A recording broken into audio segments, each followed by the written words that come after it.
Hi everyone, welcome to my YouTube channel. আজকে আমি তোমাদের সাথে শেয়ার করব আমার মিনি ডেইলি ব্লগ, যেটা আমি আজকে দুপুরের খাবার রান্না করব, সেটাই আজকে দেখাবো।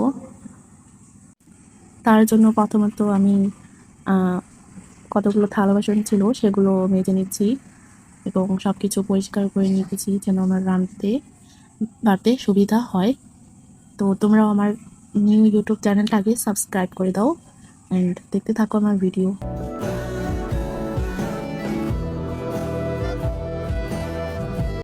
তো এর জন্য আমার চ্যানেলটাকে তাড়াতাড়ি সাবস্ক্রাইব করো, লাইক করো অ্যান্ড শেয়ার করো সবার সাথে।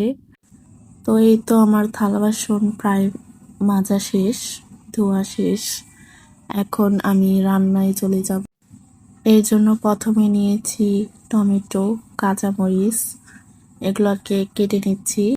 তোমাদের সবার নেক্সট ডে কেমন ভিডিও চাই অবশ্যই আমাকে কমেন্ট করে জানাবা, এবং কে কী রেসিপি চাও সেগুলো আমাকে জানাবা কমেন্ট করে। আমি প্রথম ভিডিও ব্লগ করতেছি। তো এখন আমরা মেন রান্নায় চলে আসি। এখন আমি পেঁয়াজ তুলতেছি। এরপর আজকে রান্না করব লাউ। লাউ শুধু এমনি ঝোল করে রান্না করব। ক্রমশ এ গল্পে আরো পাতা জুড়ে নিচ্ছি, দুমুঠো বিকেল যদি চাও ছুঁড়ে দিচ্ছি, আরো কিছুক্ষণ যোগাযোগ ধরে রাখছি, আঙুলে আঙুল যেন ভুল করে ডাকছি, এ ছেলে মানুষই তুলি দিয়ে আঁকছি।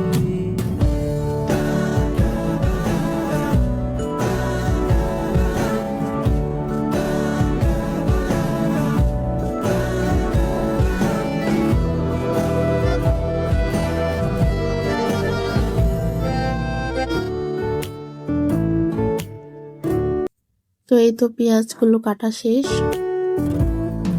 তোমায় ছবে বলে আদর করবে বলে উড়ে তো এখন লাউ কেটে নিব, চলো শুরু করি। ডেকে যায় ক্রমশ এ গল্পে আরো পাতা জুড়ে নিচ্ছি, পাতা জুড়ে নিচ্ছি, ক্রমশ এ গল্পে আরো পাতা জুড়ে নিচ্ছি, দুমুঠো বিকেল যদি চাও ছুঁড়ে দিচ্ছি, আরো কিছুক্ষণ। তাহলে এখন মেন রান্না চলে আস। এর জন্য প্রথমে লাগবে একটা কড়াই। চুলাটা অন করে তারপর কড়াইটা বসিয়ে দিলাম। এখন অল্প একটু তেল ঢেলে নেব। তারপর দেব পেঁয়াজ, মরিচ, টমেটো। এগুলো দেওয়ার সাথে সাথে কিভাবে ছিটে উঠছে। তারপরে একটু হাতটা ধুয়ে নিলাম। এখন একটা চামচ দিয়ে নাড়াচাড়া করতে থাকবো যতক্ষণ না পেঁয়াজটা ভাজা ভাজা হয়ে যাচ্ছে। তারপর এই তো পেঁয়াজটা ভাজা শেষ হয়ে গেল। তারপর একটু ঢেলে দিলাম পানি, কারণ পড়ে যাচ্ছিল তার জন্য।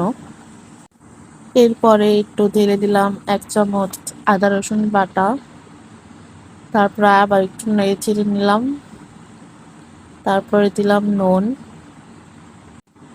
আধা চামচ ধনিয়া দিলাম, অল্প একটু হলুদ দিলাম, হলুদের গুঁড়া। এই তো আবার একটু নাড়াচাড়া দিয়ে নেব। পরে ভুলে গিয়েছিলাম, জানি তো মরিচ দেইনি। তারপরে আবার অর্ধেক চা চামচ গুঁড়ো মরিচ দিয়ে দিলাম। এখন আবার এটাকে একটু নেড়ে চেড়ে দেব। এখন একটু মশলাটাকে একটু কষাই দেব। এই তো মশলাটা কষানো শেষ।